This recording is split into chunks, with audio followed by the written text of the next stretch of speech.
machination inqualifiable. Et pire, que cette désinformation est foncièrement contre-productive, qu'elle est contraire aux intérêts bien compris de tout le monde. Dans leurs efforts de discréditer notre pays, d'en donner une image grotesque, dans leur acharnement de faire du Rwanda une caricature, alors que notre pays semble avoir si souvent été cité comme un modèle, comme un pays à gestion sérieuse et responsable, s'attachant avec toutes ses forces à un développement par tous partagé.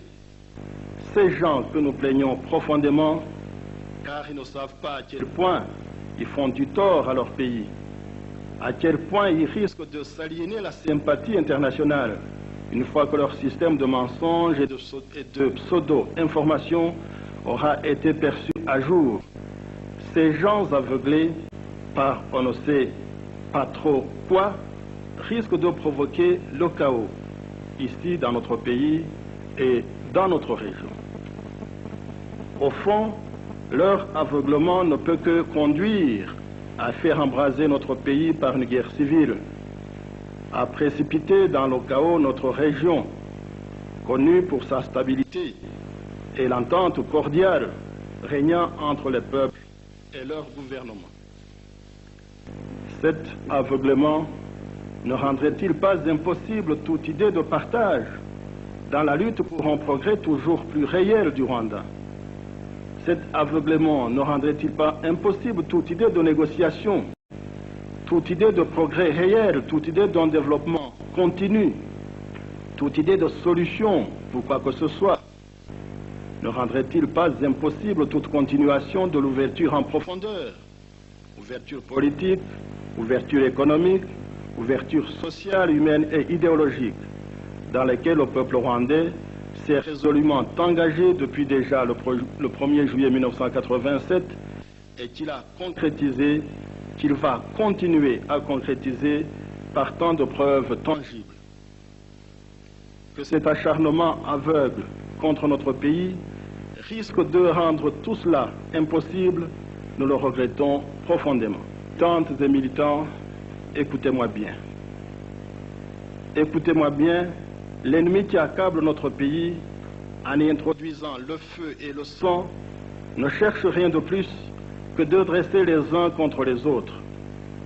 Ne cherche rien de plus que de vouloir prouver que 17 ans de paix nationale ne serait qu'une façade et qu'il serait facile de troubler l'entente ethnique régnant dans notre pays. Nous devons à tout prix éviter de tomber dans ce piège infernal.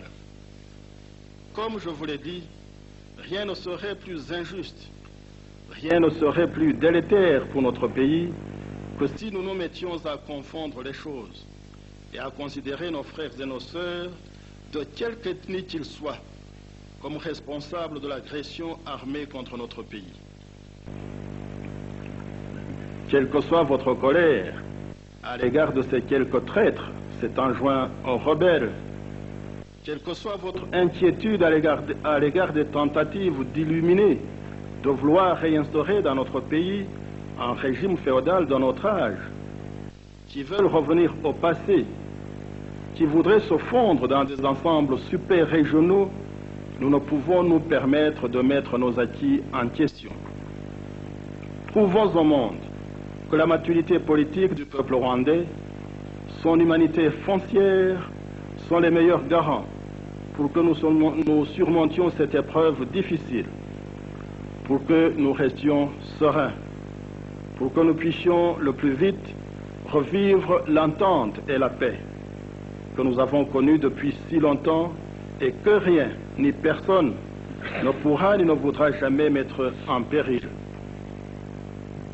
Rwandaises, Rwandais, amis du Rwanda. C'est également sur le plan de son image à l'extérieur que notre pays subit les pires injures par la faute d'une campagne d'intoxication sans pareil. Il est ainsi dit que notre gouvernement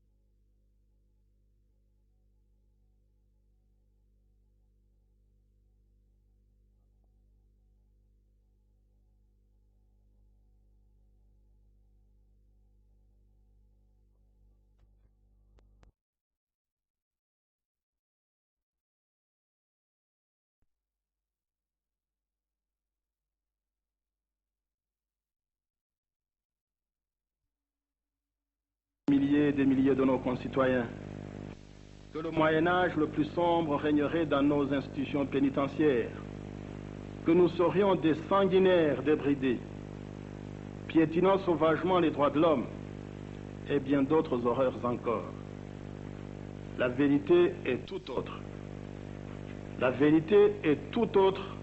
Apparemment, nous déplorons, et heureusement, nous ne déplorons qu'un seul mort lors de la mise en prévention provisoire des 2500 à 3000 personnes dont il fallait examiner l'identité et les activités pour des raisons de sécurité nationale, mais aussi pour leur protection. Et à part quelques échauffourées et quelques rudesses, probablement inévitables, vu les circonstances de tension, de menaces de guerre civile, qui ne nous font que plus apprécier la remarquable maîtrise dans la matière de nos forces de sécurité. Tout le monde semble se porter raisonnablement bien, vu bien sûr le contexte.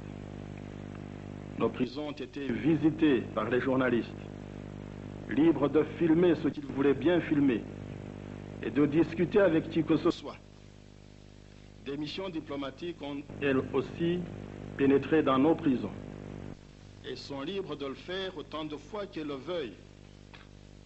Le Comité international de la Croix-Rouge, qui a la satisfaction profonde de toutes les parties concernées et avant tout des responsables des prisons et des détenus eux-mêmes, avait déjà visité toutes nos prisons, selon ses méthodes, il y a peu de temps.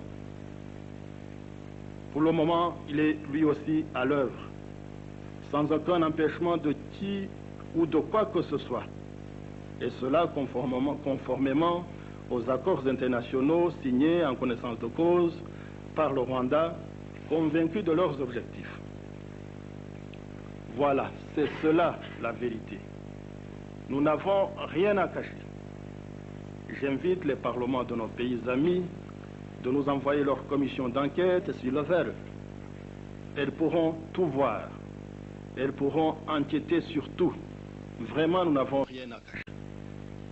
Ce que nous voulons, c'est que le monde connaisse la vérité et rien d'autre, plutôt que cette minable campagne de pseudo-information. Que nos prisons sont surpeuplées, à l'image même de notre pays. Rien de nouveau à cela. Mais nous